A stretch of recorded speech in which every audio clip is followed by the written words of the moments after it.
I was the seventh child born with seven sisters. Wow. Sounds like Snow White or something. I grew up in the Philippines, but I've been so spoiled because the only boy in the family, especially with Asian families, I'm supposed to carry the family name as they say it. Now you're advocating for the entire community and infiltrating with the agenda everywhere, right? Yes. The gay agenda is infiltrating, and you are definitely a huge catalyst of, honestly, so much work in community.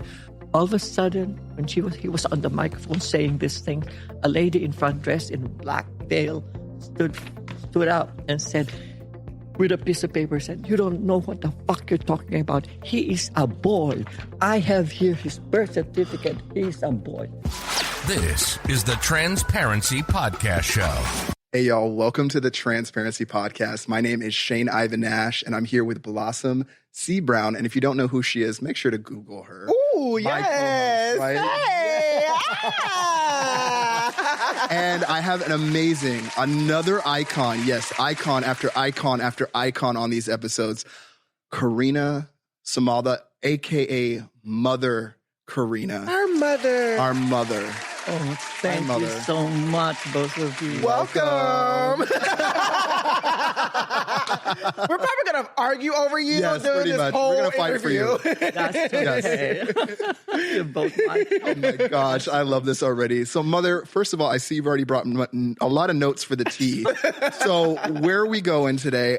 First of all, tell folks, who the hell are you? Because for the folks that don't know, you're queen of the, LA, in my opinion, as your firstborn son. Yes. But who are you to the people? Like, what is that? Well, I am Karina Samala, a very proud transgender woman. Yes. Okay. And my ancestry is from the Philippines. I was born and raised in Manila, Philippines. And I moved here, like, oh my God, a long time ago. I've been here for over 35 years. Wow. Okay. So I've worked also, with a lot of organizations. And as a matter of fact, I was the seventh child born with seven sisters. Wow. Sounds like Snow White or something. Yeah. Oh my God. And like older sisters that I have. Okay. And when the thing about it is, I grew up in the Philippines, but I've been so spoiled because the only boy in the family, especially with Asian families, I'm supposed to carry the family name as they say it. But then, because living with my sisters, I grew up and playing with all the girls. Yeah. So I even play and use the dresses and perform and dance for them and so forth. And that's the reason why, even when I was younger, my nickname is Dolly Boy. Because Dolly Boy. Oh, where'd you get that from, Mother? Dolly my Boy? family, because they felt like they're doll. I'm the only boy in the family. So they dressed you up like a doll. They dressed me up. So in a way, they were inclusive from the beginning, just, in a weird way, right? In a weird way. Okay, but still, and even the whole neighborhood calls me Dolly Boy. That's my nickname from the... Well, you are gorgeous, though, so I understand where that nickname definitely originated from, right? But then when I was already up to in high school, I've been teased by my high schoolers. And so I said, no, from now on, I don't want to be called Dolly Boy anymore. Please drop that. Yeah. And look at you now. Now you're advocating for the entire community and infiltrating with the agenda everywhere, right? Yes. The gay agenda is infiltrating. And you are definitely a huge catalyst of, honestly, so much work in community. Mother, where did you get started in community work? Like, where was that moment for you that you decided as a trans woman, I'm going to give my life back? Yeah. What really started me is way back. Yeah. As I said, we're located here. My first job was in Michigan City. When I first came to America, I have a sister that lives in Michigan City, Indiana. Okay. Where, Lake Michigan, right? Lake Michigan. And my sister's there is a nurse and married to a doctor. So I went to visit them. And then I thought, I love it here. That's the first time I saw snow. because of the fact in the Philippines, we don't have snow. No, definitely not. No. I was running out with the snow. It's snowing. And the thing about it is, they live in a very nice neighborhood. As a matter of fact, Oprah Winfrey had also a house nearby, the neighbor. Really? She has a house there, their neighbor. Because my brother-in-law, like what I said, is a doctor. My sister was a nurse. And so I grew up with them. When I visited, I said, I love it here. I ended up staying there. And my very first job was there. So I got my first job in the laboratory, doing a lot of testing and everything else. But my background is an entirely different thing. I am a graduate of MIT Philippines. Wait, say that louder so folks can hear that. MIT. Yeah, just because folks, I don't think they know that you are a graduate of MIT. Yeah, and the thing about that, also is that when I was working with them, I realized also that this is since it's my first job, I was so excited about the whole thing. Yeah.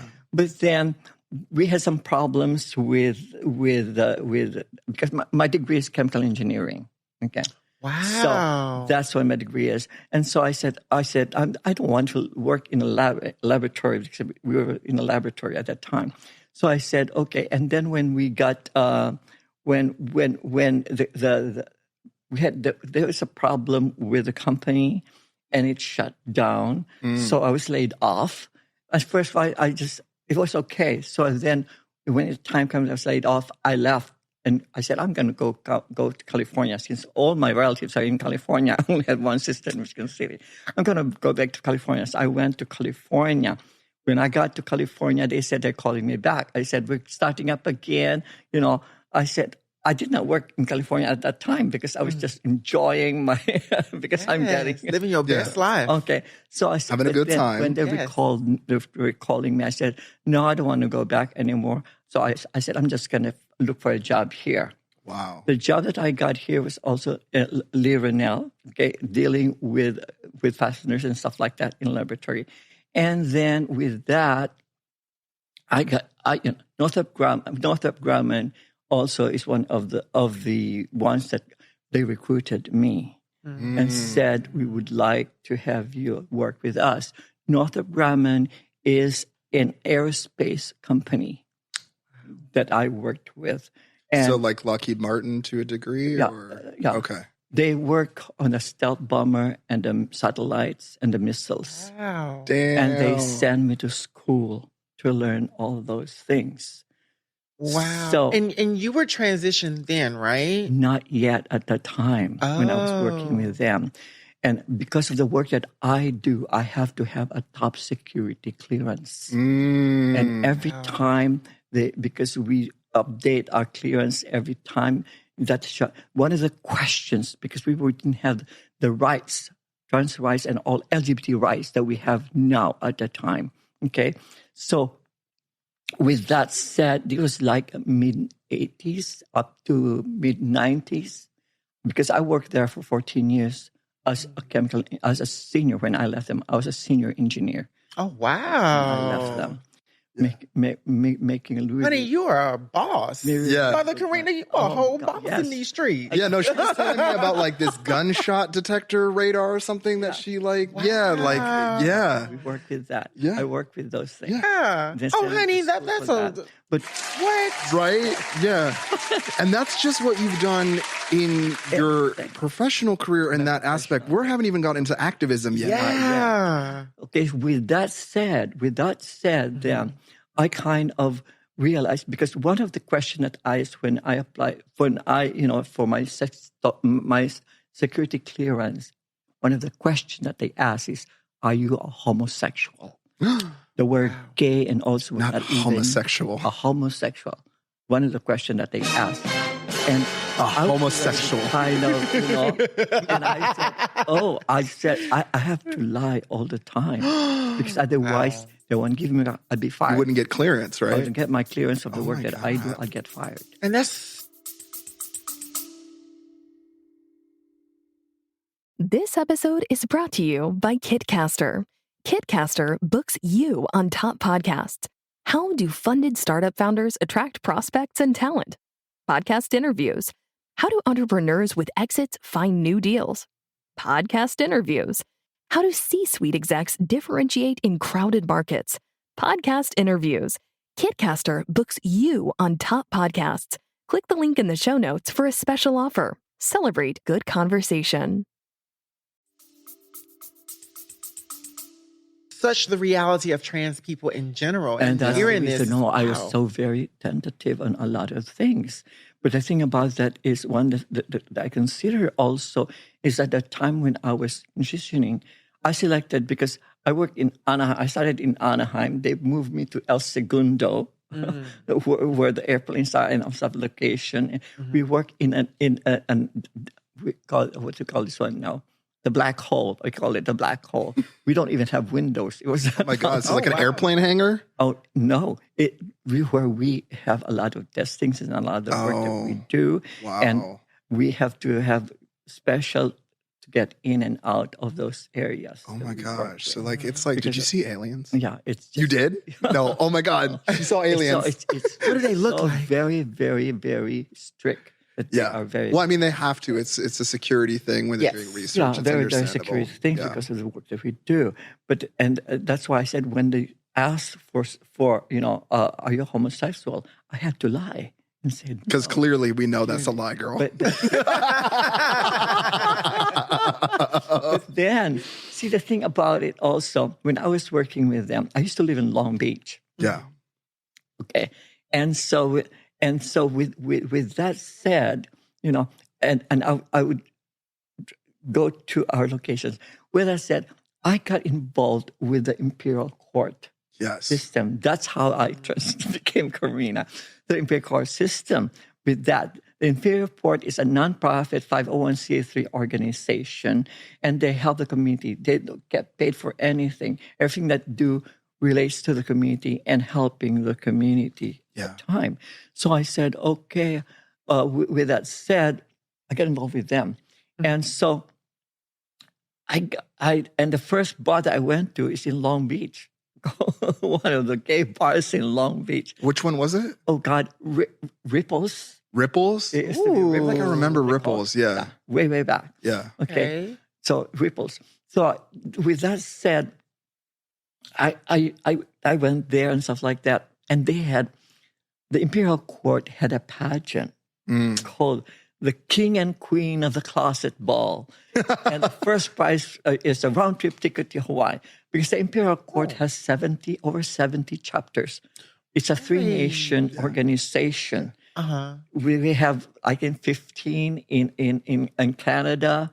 And then almost every city has one. Isn't it one of the oldest nonprofits, one of the oldest. Also, that's still in existence. It started about what, 80? 1965. It started. 65. San Francisco. That's been 60 by Mama Jose. Years. Yeah. And the one in Los Angeles started 1970.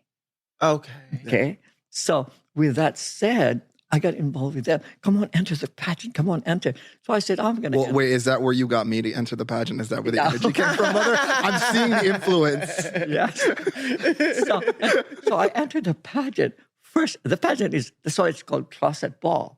You come out as yourself. You do the parading and everything. There's a Q&A portion of it. And then after that part, you go to the backstage. Somebody transform you to the outside. I came out as a boy. I go backstage. Somebody transformed to a girl, gorgeous woman. Yeah, and then they add both scores, and whoever wins becomes the king and queen of the closet ball. That's why it's closet ball. Okay. And clearly we know who won because Mother Karina was bestowed with that title. And I said, oh my God, I love these pageants. I would like to join these pageants. They sent me. I started joining pageant, Queen of the Universe, Queen California. I started winning. I was sent to Chicago. I started winning the pageant. Yeah, you were eating them up. Was I brought I don't know, at the time I didn't know how to. I brought my own makeup artist that does all those things. That was actually smart. But at the same time, I'm still working for Northrop Grumman. During the day, I work. Working with aliens and stuff. During the day, I work in a Where's the alien button? I know we got an alien button on here somewhere. I don't know. I don't think we have aliens. We got a code It was a creepy. Which one's the creepy one? Okay, yeah, the creepy one. That was like Conspiracy theory. In the daytime, I work in a suit and tie, going to work. At night, I dress up and go to the gay bars in West Hollywood. It's giving Gemini energy. No, I actually, right? It's you know giving what? Gemini. It's funny because we're both Libras, but I almost have a similar story where I will leave the house dressed one way, but then you know what I mean? But get in my shindig and go to the club. Yeah. And I was doing sex work at the club, believe it or not. We called it parking lot pimping, okay, for me. But that's how we made that slut money, right? Yeah. We have a thing where I like to make slut money, okay? What I call it, and when I also work with law enforcement and everything else, I call it survival sex for most of our community member. Yeah. I don't even call it, sex work. I don't even call it, it's survival sex, because a lot of our community members are being thrown out on the streets by their parents for non-acceptance of who they are, who they want to be. Exactly. So they end up on the streets doing survival sex. And when I work with law enforcement and everything, I even said police commissioners meeting and said, what's wrong with that? I said, you should legalize. I said, yes, we should. You should legalize it. But what they do, I said, in Las Vegas, Nevada, and all those states that legalize it, and that way you can tax them. I said, tax protection. There's a lot of also it's controlled because of testing. They have to go through a lot of the testings, and they have to all those certificates that they have to. And I also always say, but the problem with that, they just say, but the problem with that, it has to go to the ballots by voting, and it would never pass here in Los Angeles, also California, because of a lot of those religious groups was going to be against that to legalize prostitution. Wow. Because I think in Vegas, if I'm not mistaken, or is it outside of the Strip, that it is legal? In Vegas, it is. I think Vegas, you can actually do it within city limits as gotcha. well. Okay, but then there's also the Bunny Ranch that is like specifically designed for the space and the activity. It's legalized. It's like security and money processing and that's why I safety for the I looked folks. into all of that before, and I was pushing that. But as a matter of fact, wait, are you trying to start a bunny ranch? That was a perfect one. That was a good one. That's why, because I've always wanted there to help and protect our community. And that's the reason why it pushed me to really fight the system, and it pushed me to do what I'm, because of the happened with me, with my job and everything else. At that time, even when I was working at Northrop, I overheard my secretary talk at lunchtime, talking to the other secretaries. I had my office upstairs, and they were downstairs. I overheard them talking about me. They said, look at him. He's changing. Look at the way, because I was trying to grow my hair, but bundled up, of course. And we have a similar story. They said, look, he said, how unprofessional he's looking right now and everything else, because I think they're noticing the changes. So I was really mad at her. I called her up. And I said, listen, I overheard you at lunchtime talking to the other secretaries, and I don't appreciate you talking about me. First of all, I said to her, I was not hired here for my looks.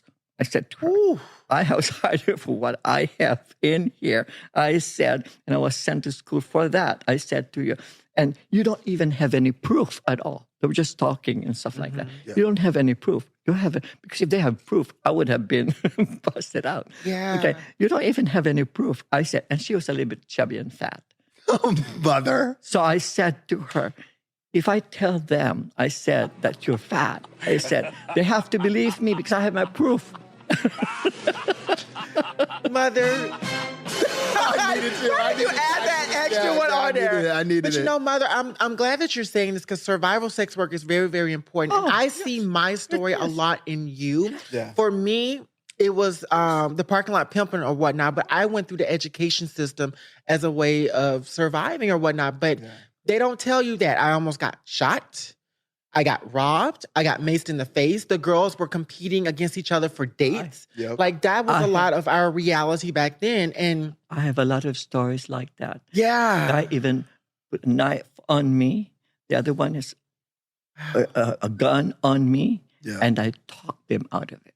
Wow. Okay, because of the things that I went And that's where the through. negotiating skills that now play into activism have learned and grown. Yeah. And you're very powerful at that. I have a lot of things that I have told in situations like that that I went through, you know, and it happened to me. I'm telling you right now, because of all the journey that I took getting out. Yeah. I lost a lot of money when I quit my job. Okay, I was making so much money by then. Yeah. Okay, but I had to leave. I decided. I said to myself, finally, I decided to quit my job. This is mid 1990s. I quit my job. I said because of the fact that I said life is too short for me to live this double kind of life. Yes. You know, I'm not living I wanted to live my true self as I am. That's when I decided to change and quit my job because I wouldn't. They wouldn't hire me. Yeah. Yeah, Mother, you are a driving force in this community. And as someone who came in 2016, we met right away. We connected. You took me under your wings just like that. I remember we were at some community event or whatever, and I started crying or something. And you just came over to me and just hugged me. And you really are the mother of this community. Can you tell us how did that name become? How did you become Mother? Yeah, where does that come from? Because the community members. Yeah, because I encouraged our community to have our own chosen families, to be there for each other, to help each other out. And the thing about it, they started calling me Mother. All of you and you also started calling me Mother, so it stuck. And even at the time, the mayor even calls me Mother. Chief of Police calls me Mother Karina. Yeah. So it stuck in there. The funny part about that is because that's why I never changed my cell phone number because it's 24/7. I get calls from the community for any problems that they have, from family problems, boyfriend problems. Oh my God, I have so many stories. Yeah, you're like a call center. Yeah. For the trauma of LA, like I feel like, wait a minute. I don't even feel like I gave that with justice. What do we like, I just love that one. I love that one. I don't know why. I even called upon to go to their houses to deal with their parents, to deal with if things are happening inside their houses and stuff like that. And at one point, which is so funny, is that I went to this house, and which I've been in the past, when an old lady could hardly walk, grandmother opened the door, and when she saw me, she went, "Oh, Mother Karina is here." So it stuck in me. Oh my God, this old lady's calling me Mother. Wow. I think it's a title that I have. Yeah. That's the reason why they're doing that. They call me Mother. This old lady calling me Mother? Okay. Well, you've definitely earned the title. I mean, Mother, like you have played the role for a lot of folks in community. I mean, a lot of the leaders that are currently in place today, I can trace back roots to your support, even including my own, because I came into community around probably 2010, 2011 era. And that's when I met you through working various projects. And you just kind of pulled me under your wing and taught me the importance of not just building myself up, but investing in those around me. And that was something that you instilled in me from a very, very, very early on in meeting with you, is that you taught me the importance of not only creating something for me, but investing in community, even at times if it costs you things. And I've experienced loss through some of the practices and the ways and the styles that you have really sacrificed for community. And I've watched that happen for you. And I just wanted to give you flowers today and thank you for the work. No, it's true because Mother, I mean, I don't know if you fully realize it because you're living in the body and you are the icon, you are the living embodiment of that. But for me as just a homeless street kid, when you met me, like I had no testosterone. I was very, you know, I've grown a lot, and it was through a lot of your support. I am so very proud of you, how you have grown and become with all the work that you're doing right on helping the community. I'm so proud, and I'm so proud to be your mother. And also, I was your mother of the groom when he got married. I even signed a paper on that. Yeah, she was actually at the wedding. She was part of the ceremony, and and everything else. It was very touching, and it was the first time. Yeah, you're the first one, and the other. I have also a trans woman I was also the mother of the bride. Yeah, so it was really good thing that happened. And that's the reason why I focus. See, I really don't have my own birth child, and I consider my community, all of you, as my children. And that's how I get. That's why every time I get a call, they always come for help when they're in trouble. Domestic violence and all those other things. Really anything and everything with community. Your name gets pulled in as a resource almost every single time I hear your name. Saying, we've got to call Mother Karina, whether it be police, whether it be hospital, whether it be... I don't even know them. They would call, they were referred to by... You have a reputation. Friends, referred for by the city, referred to... 211 has your name posted right there. No, I'm kidding. But, but it feels like it, honestly, with how much I've seen you work with so many different organizations. And one thing that I love about your activism is you don't necessarily take credit. You work in silence. And that's one thing that you taught me, is that you don't necessarily have to be in those spaces at every moment taking credit, because then you end up taking away from that individual you're empowering. And that's one thing that you always instilled in me. That's what I always instill. It's not really about me. No, it's about our community. The investment. Where are we going from here? Moving forward, okay? But we also have to look back and see our history, where we're going and where we came from. Because it's very important also to look back and look at those things that we so that we move forward, okay? Not focus on the bad things, but we work on what's going on and moving forward to have our purpose and our strive. Yeah, we're very protective of you, especially me. I don't play about you. And the thing is, we need to have this conversation around community, because I feel like there are some community leaders with egos that don't respect you the way that you deserve to be respected. I don't care if you have your own CBO. I don't care if you're CEO of your own CEO. Have some respect. Have some dignity. Yeah. And I don't like that you are being mistreated in that way. So with that being said, how do you navigate that? I stay away.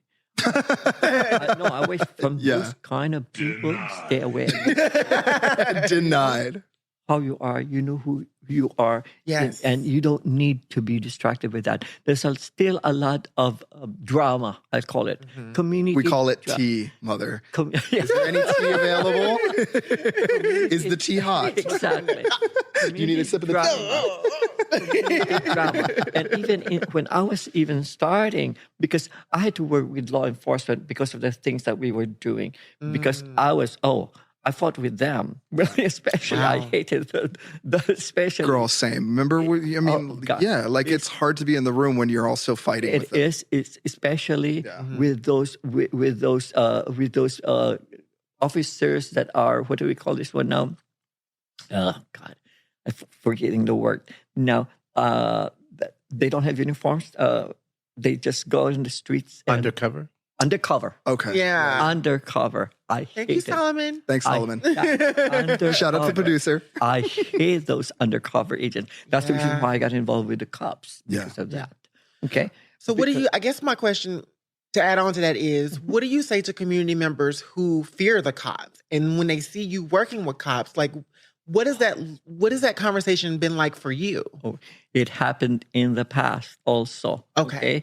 Because I go to work with them because of the problems that we are experiencing as a community, and the problems that I have to go to with the chief of police and everything else because of how our community, how my children are being treated. I fight for that reason. But most of those events that I got invited to be there with them, we is in a restaurant or a place that we are eating. and it was posted on Facebook that, I'm here with the cops. They took pictures of me eating with the cops and everything. And they posted it on Facebook and attacked me, our community members. They said, a community leader like you shouldn't be breaking bread with our enemies. They said to me, they think I'm friends with them because I'm there. No, I'm there to discuss that. And it just happens that they serve food where we have those meetings. Yeah. So I'm there, and they think they saw, that I'm partying with them. No, it's not. Mm-hmm. I'm there because I said to them, this is what I said to them. If I'm not on the table with them, we will be on the menu. Yes. Okay? That part. Both of them. Yeah. Both sounds for that one because... I didn't know you could do it once. I didn't either. I just figured that we just discovered that together. Again, we're still learning the buttons. When we pride with them, I tell them and things like what I said, and things like that. And I fought with those people. And the problems with our community, that's how I got involved with Chief Grimala. He used to be a captain of the Hollywood Station. She used to be a captain of the Hollywood Station, because we had problems with our community. I go to her and say, hey, listen, what's going on here? Okay. First of all, at that time, way back, because my involvement with the community through the pageants. Yeah. So I started the pageants. I got Queen of the Universe, which I won 1991. And then the owner sold it to me. So I do the pageants, Queen of the Universe, Queen California, Queen USA, and the LA Pride and everything else. So I got those involved with. Mm-hmm. So with that said, at the time we don't have the cell phones and stuff like that. So I go to the bars and recruit a lot of our contestants. Okay. Mm-hmm. And at that time, after our bar closes, like Peanuts and all those things, they're out on the streets, on the West Hollywood Street, on Santa Monica Boulevard, and so forth. So I drive around in my van, trying to recruit them.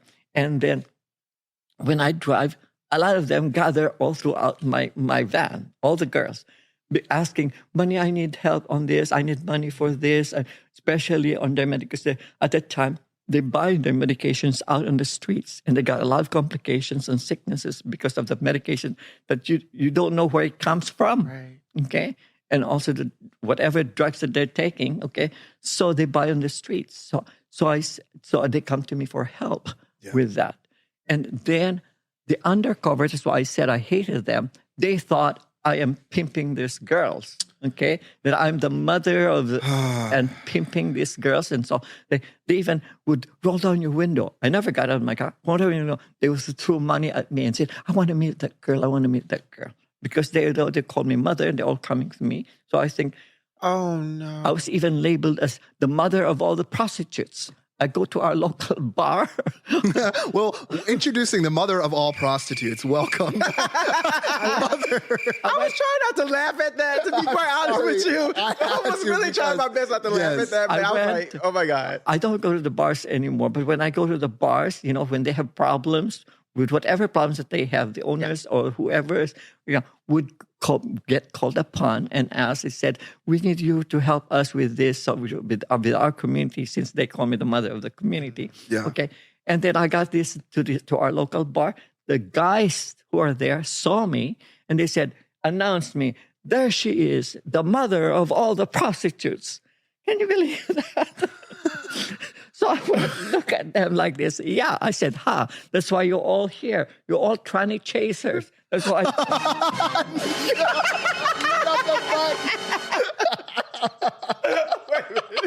Wait a minute. We need a moment. We may actually need a moment here. I said it to them. And they laugh about me. She said, well, they know I'm they're joking. They're joking me. They're joking. But still, to be called the mother of all the prostitutes. Oh my God. I hope those hosts that are watching this show are seeing actually how Mother actually felt about that comment. So we can change that commentary. Yes. I don't even know where to go from here. I forgot the question I was going to ask you. That's what I'm trying to tell you. You know what happened to me one time? Mm-hmm. I was driving on the streets. All of a sudden, this guy's, pull over. Mm-hmm. Okay? He was wearing this... Wait, but you pulled over, Mother? Yeah. No, oh, my God. No. she was wearing this what do you call it? The spike with different colors. Mohawk. Okay, yeah. Mohawk. And the first time I've seen that at the time, okay? I said, my God, so colorful. And I was so fascinated with what his hair Mohawk was. And so I pulled over at McDonald's on Western Avenue and Santa Monica. I pulled over there. He followed me there, okay? At McDonald's. And he said, listen, I really, really like you. I think you're very beautiful. I have a hotel room there somewhere. He said, can you come with me? I said, no. I even said to him, no. I'm not here for that. I said to her, I'm not here for that because I know where he's coming from. I was just so interested and look at your Mohawk. I stayed in my van, in my car. He came to my window, okay, and showed me his Mohawk. So I even touched the Mohawk like this. Oh, wow, this is... You always get in the craziest situations. The most random people come up to you and talk to you. And I've experienced this being around you several times. Like just some random ass people will be like, Mother. Yeah. You know? I have a room there somewhere. I said, no, I'm not here for that. I even said to him, I'm not here for that. Yeah. It was already like maybe 4 o'clock, 5 o'clock. I'm going to go home, okay? When I went to the gasoline station, to the nearest gasoline station because I'm running out of gas to get home. He followed me to the gasoline station, offered to pay for my gas. And I said, no, I have money. I told you, I'm not here because I see you. Once I left the gasoline station, a patrol car lights pulled me over. The moment I pulled over, I was surrounded by undercover. Oh my God. I said, where's that guy? I kind of put 2 and 2 together. Where's that guy? I already told him. I said, why are you stopping me? Why? They said, the other one said, loitering. The other one's prostitution. And what? I said to them, it was so embarrassing because they got me out of my van, my car, on the street with my hands like this, and then searching me. Spread about with my hands like this, and I said, "My God, if they can see me now with a handcuff on," I said, "Well, this is real embarrassing." Yeah. I said to them, I was so pissed, and then the other cover were surrounding me, and I said, "But the cop that searched my car, they even looked to my cell phone, searched my car, said, you better let her go. She's okay." Okay. Then they were worried. He was worried. The sergeant that was in charge of it was sergeant. I was fighting with him. I said, "Who's in charge here?" Sergeant. Okay. I said, "You should call your captain." I said, "I'm Karina Samala." I said to them, and better let them know. I said, "Put some respect on my name, right?" Yeah. Don't you know who I am? Yeah. No. I mean, truly, when I was dealing with my situation, when your name was brought up, they definitely got scared because of the work that you've done. And I feel like you even took your experience with that arrest and you've made an impact, especially in LA County with the police and actually doing the trainings to correct that. I called at the time Chief Grimala. He was the captain of the Hollywood station. I called her up early in the morning. I said, "What time are you going to be there? I would like to talk to you. And also your lieutenants." I said, "Undercover lieutenants. I want to talk to them." I said to them. And when I entered the room, I have a piece of paper. I did most of the talking. Here, write your name down and your number. Badge number, yeah. Because I would like to know who I am talking to. I said to them. First of all, I said, "This happened to me." I said, "And this is entrapment." I already told that guy no. I already told them that I'm not there for that. And you still arrest me for that? They do that to trans women still to this day a lot. Yeah, they do. You know, it's I was so mad. Yeah. They released me and they said, there was a Chief Grandma was very nice. And I worked with her, with a lot of our community members who's been there, okay? Because what happened is you get arrested by LAPD, okay? And we only have for the short-term jail before you go to court, we put them in a jail, which I work with them also. Is it separate from men? The jail? No. The jail that we have separate housing for female and for male. Okay, perfect. Even in LAPD jail, okay? Okay, gotcha. We have, but they only hold you before you go to court. Okay. When you go to court, the county comes in. The sheriff department picks you up, take you to court, And then depends on the judges whether you're going to be released or you're going to go to prison. If you go to prison, they take you to county jail. So I worked with those. I worked with the policies of the LAPD, policies that they're still using. I was the chair that created those policies on interaction with transgender individuals that they're using, and also with the sheriff department. We give training. We're working on the sheriff's department still now. Yeah, no, that's really important, though. The prison industrial complex has been really, really challenging for our trans women community. And so seeing that you've done that work is truly, truly fruitful. And we here in LA see the fruitfulness. And I think that a lot of cities around the country can benefit from what's happening from the work that you have been implementing for all of these years. And I owe that all, I'm telling you, I owe that all to Jeffrey Prang. Jeffrey Prang was the mayor or city council of West Hollywood at the time. But his day job, all of them have day job, all the city commissioners of West Hollywood have day jobs of their own. Jeffrey Prang, his day job was at the LA City County. He was an undersheriff to Leroy Baca at that time. Yeah. Wow. And Jeffrey Prang even supported me in some of the stuff that I was that's going good. through. That's good. Like we're actually friends on Facebook, and it's surprising to see him still but that was because Mother Karina kind of connected me to the resource. He was gay at the time. He was gay at the time. He started the LGBT Advisory Council of the county. And then he recruited me. He said, Karina, I'm starting this LGBT Advisory Council for the Los Angeles Sheriff's County. And I would like you to be a part of this. I said, okay. And at that time, I was still an engineer from Northrop. And I said, wow. I said, okay, so I met with him on weekends. We met at the restaurant. Now, what I said, next to the, what's that? I forget the name of that restaurant now. Close to 7969. It's close. French Market. French Market. Yeah. I used to, on weekends, Saturday and stuff like that. And I have a long list because I'm an engineer. I don't know how the county, the city runs. I don't have the policies on the city. I asked for him the policies and all those things because I'd like to learn all those things. So that's how we started. And he was the one that really encouraged me to get involved with the community, know more about the community. So I got involved with the Imperial Court and all those things and all the other organization. And then at that time, we were just a task force in West Hollywood. We were not even an advisory board. They had gay advisory board, lesbian advisory board, but we were just, some transgenders just surfacing right at that time. We were just a task force, and I was in the task force part of it. Okay. Then I went to him. I said, hey, how come we're just a task force? You have a gay advisory board. I said, a lesbian, we're just a task force. And I even complained about LGBT, okay? We used to be GLBT at that time, GLBT. And then the lesbians complained. So they changed it to LGBT, lesbians first. I said, how come we are always last?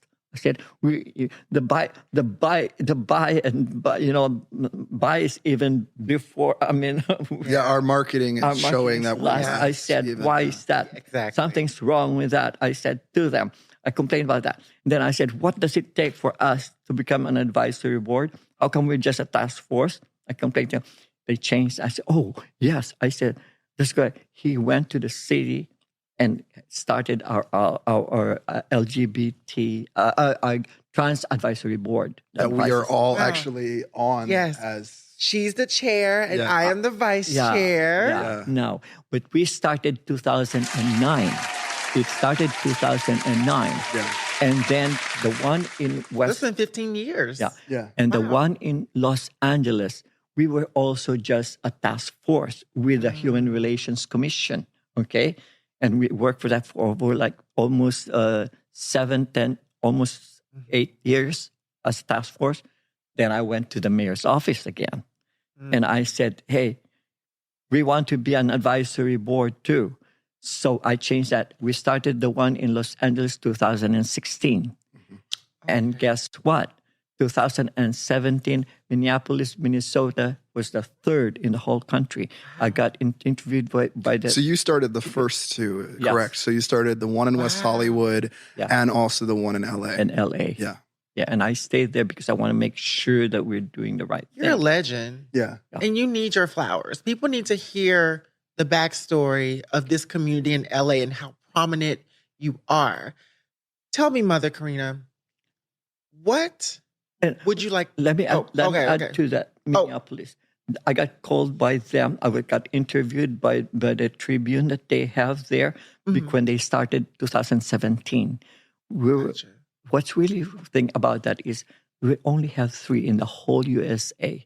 Wait, and you and I serve on 2 of them? High five. Yes. That's a big deal. That's actually a really big deal. Yeah. Okay. It's a really big deal. Yeah. I got interviewed by them because we are the only advisory board that advises the mayor, the city council, and government within that municipality on any specific issues about the transgender community. All other cities have GLBTs, not a trans-specific advisory board dealing with our transgender community. I thank you so much for that, Mother, and the work that you've done, because it is incredible to not only start the first one in West Hollywood, which is kind of where the brainchild started, but to not only then influence another city as large as Los Angeles. I'm so very surprised that even San Francisco don't have a trans-specific advisory board or New York. Yeah. Well, you may have just inspired them by calling them out right now. No, we're calling in that energy. Absolutely. So that's the reason why, and I fought into that one and push it through. Yeah. Oh, thank you so much for explaining that in deep detail, Mother. You know, because you are a legend in this community, I really want to know, what would you like to see for your community in this day and time? Yeah. Because you have upstarted so much in our community, and so many of us, like me and Shane, are inspired by your work. Yeah. What ultimately would you like to see for our community? I encourage them because of the drama, the big drama with our community, the drama. Fighting. What drama? What the infighting? What are you talking about? Some community members. What is she talking about? Big egos, you know. Egos. And tell us more. Look at him digging, honey. He's over here digging. We have to learn to work together. Yes. To improve this and to move forward. Mm-hmm. You know, that's why I stay away from those dramas and those people. We go right head forward first for it, Mother. We've learned. Well, because you have taken what you've taken, and I feel like the next generation, the next step is to kind of really start creating that space. Very, very important also to also mentor and train the new generation. Exactly. Because they are our future. That's right. Okay? Our work's not going to be finished that's why I try to mentor the young people like you. Well, no, that's what I love about your approach. Coming, okay? Because we cannot be here. I cannot be here forever. That's right. We cannot be here forever. That's right. We have to continue, and all these young ones are the one who's going to be pushing forward to look into this and fighting against that and bickering, and it's not going to solve the problem. It's gonna destroy us. It is. Yeah. Yeah. It is. Thank you for saying that. It's true. And I always think that things like white supremacy and access to certain resources that are not trans specific does play a part in that. And I just, for me, when I see how you have really built up in this community, it bothers me that you're not respected the way that you should. And I think for me, coming into this community a lot later than both of you have been here, I've witnessed that. I've witnessed the racism, the anti-Blackness, all of the other things or whatever. But to see someone of your empowerment not get your flowers and to be disrespected by people who have a platform, who is supposed to be a light for other trans people, it saddens me. And I almost want to cry, because it's just kind of like, we cannot be treating our trans elders like this. And me coming from Mississippi and me having a different upbringing or whatnot, I understand that completely. And so, Mother, what message would you like to say to those who just may not know better? Yeah, like what I'm saying, That's why I always believe also for us to move forward is the 3 V's. Be vigilant, visible also, and vocal. Ooh, yes. Have a voice. And also to vote. Vote for those political people who are for us, for our community. And that's the reason why they come to me sometimes and I endorse them. Yeah. We endorse because we have to continue our work. Because don't look about the bad things. We have to move forward. I've lost so much of my own children, killing themselves, jumping off the freeway, Leslie, and also one of my trans girl who was in West Hollywood that moved domestic violence, killed, stabbed 26 times by the live-in boyfriend that I've been called upon. And I had to call, the detectives. She moved from here, moved to, Texas, and then she got stabbed 26 times. It's really, really hurting. And then one of my girls jumped off the freeway because of this happening, because of parents non-accepting. I was invited, her friends would call me, Mother, you heard about Leslie? You heard about her being, stabbed? You heard about her jumping off the freeway? Okay. Then I went there. On the viewing itself, okay, we were at the viewing with all those people in there, of course, it was a closed casket because of jumping off her condition, okay? But the thing about it is at the viewing, the priest, who is a Catholic, who is, I'm not even Mexican, did not want to do the sermon at that time. Didn't want to do the sermon because she's trans. They got all the female pictures out, okay? And she's one of my pageant girls. And when the priest stepped out, the cousin came on the microphone. Those who wants to say something about our cousin Leslie, please come forward. I went on the microphone. They pushed me. Come on. I went to the microphone right away.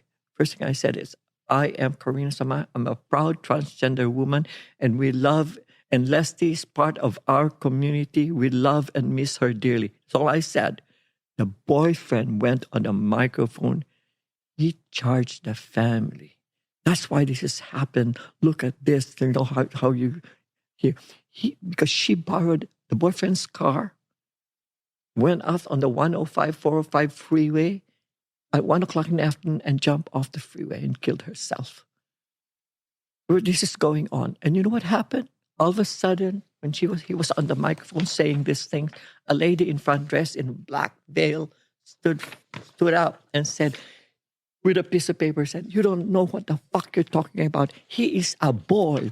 I have here his birth certificate. He is a boy. At the viewing, when he's already killed himself, he is a boy.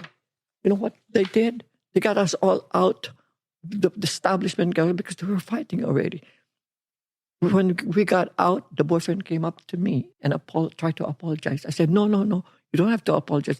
Thank you for standing up for our community, I said to him, and saying those things. He's apologizing because all of a sudden, all it's gone. They were all sent out. It's finished. Okay? Now, so we can't even get a respectful viewing. Exactly. So now what happened? The friends called me the following day. Mother, this is Mother want to talk to you. I found out that the lady that stood up was an aunt, not even my mother. When I went to the mother, I talked to her. We did a fundraiser to help for the burial and everything. The burial court did. And then I talked to the mother. And the mother said to me, it was an aunt. So I said to her, next time, I said, go to the Archdiocese of Los Angeles. The priest there, who is white, not Latino, I said, he is there for our community. Yes. She did. At the funeral, at the forest lawn, when we were, I was very disappointed with our community though. It was a daytime funeral. It was a lot of people from our community because it was all over the newspaper. It was well attended. It was televised even. I even thank the archdiocese that was did the sermon and everything. But our community members showed up, like going to a bar, dressed up, showing their behind, showing their... And it was I was so disappointed. There's a time and place to wear those things. This is a funeral, this is a forest lawn, and there's a lot of television and everything else showing your boobs and your behind, like dressing up like that, like you're going to a bar. Yeah. At 1:00 in the afternoon. There's something wrong.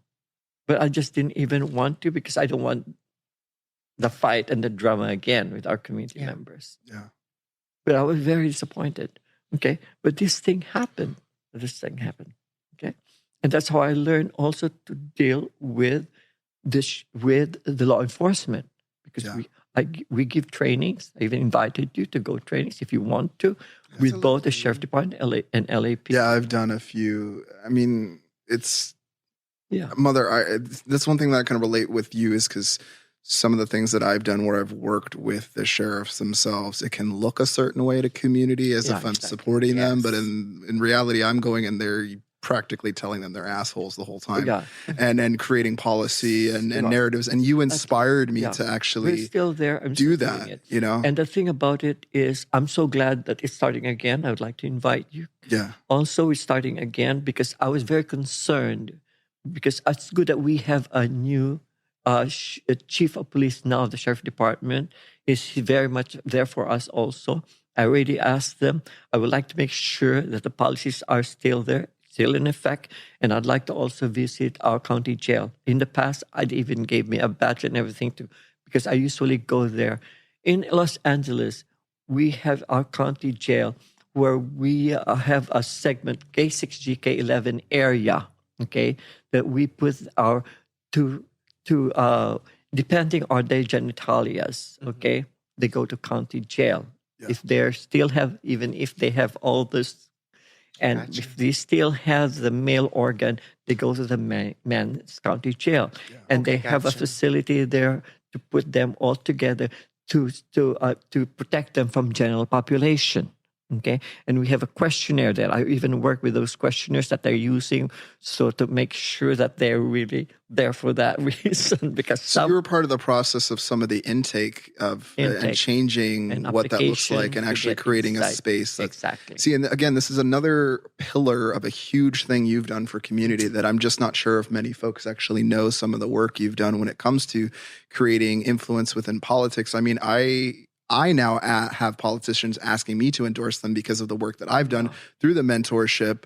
And it's a lot of different areas that you've been able to touch. And I wanted to, again, just give you your flowers, Mother. Yes. Thank you so much for the work that you have done, the way that you've shown up, the way that you influenced me. And again, just to hit this point that is something that, Blossom, I know you've kind of learned a lot more about my work too, especially in these last 2 years. Yeah. And we're that style of kind of just doing things and not necessarily taking credit and creating a space and building this investment in our community as a whole. My inspiration has really come from you and what you did because you did it for me. You pulled me in and a few other individuals at the time, and we are all leaders now taking on that role. And I appreciate how much and how important mentorship was to you, because I don't quite see that, as you said, Blossom, with some other community leaders. I feel like they've gotten that seat and they want to stay in it for a long time. Oof. But as I've been taught by Mother, is like I've been trying to leave this seat as soon as I got the seat, because when you're really in this seat, it's not a good seat to sit in. To be fair, it's a lot of work. It's a lot of heartache. They always look at you and always find to be the strong leader to pick on. Yeah. Okay. And I said, I'm past that. I'm past that. It's not about me. It's not about us. It's about the work that we're doing. And this is for our community. I said, this is my family. Yeah. And that's how I want it. Well, it looks like we're at the end. Yeah, we are. Oh, we did. We make it all. Where's the boo button? I think it's over here. Is it? No. I think we passed it. Boo. Wait, I saw a boo in there somewhere. Oh, there we go. Mother, just thank you again for everything you've done. I mean, you have a mural in Hollywood with your face there. You have history, and you've influenced and supported and mentored so many different community leaders. And I hope you see your work, and I hope that I continue to make you proud. There's another funny thing, because I got phone calls from our community members calling me, Mother. They said, I see those homeless peeing all over your face in the mural. And on that note, if you'd like to actually head over to Hollywood and actually pee on her face, what is the location? It's Hollywood, and what's the street? What is the cross street? McCadden Place. McCadden. So head on over to Hollywood and McCadden, and there's actually a picture of Mother Karina painted as a mural that was actually done with the city, and more work. It was the 50th anniversary of LA Pride, because we were on the board of LA Pride, and the 50th anniversary of LA Pride. Girl, we can't talk about LA Pride because we know the drama that happened there. Okay, that's for another episode. Okay, because we got a lot there. Yes. But I love this show. It's just full cups of tea every time, it is what it is. It's so funny though when they called me and said, "Mother, all the homeless are peeing all over your mural." Well, folks, I want to say thank you so much for watching today. Please look up the Imperial Court of Los Angeles and Hollywood. Mother Karina's got a lot of great resources, including some scholarship funds for folks. And we definitely need some support on that. We have amazing events, actually. Mm-hmm. I have the crown right here. I'm not going to take it out to mess up the set, but I'm actually Mr. LA Pride 2023 because of the support and mentorship, again, of Mother Karina. And just reach out. Always make sure to follow myself or Blossom on social media. Yes. Stay tuned for our next episode. My name is Shane Ivan Nash. And I'm Blossom C. Brown. And make sure to hit that follow, like, and subscribe. Stay tuned for more. Wonderful. Good. Thank you. Very funny.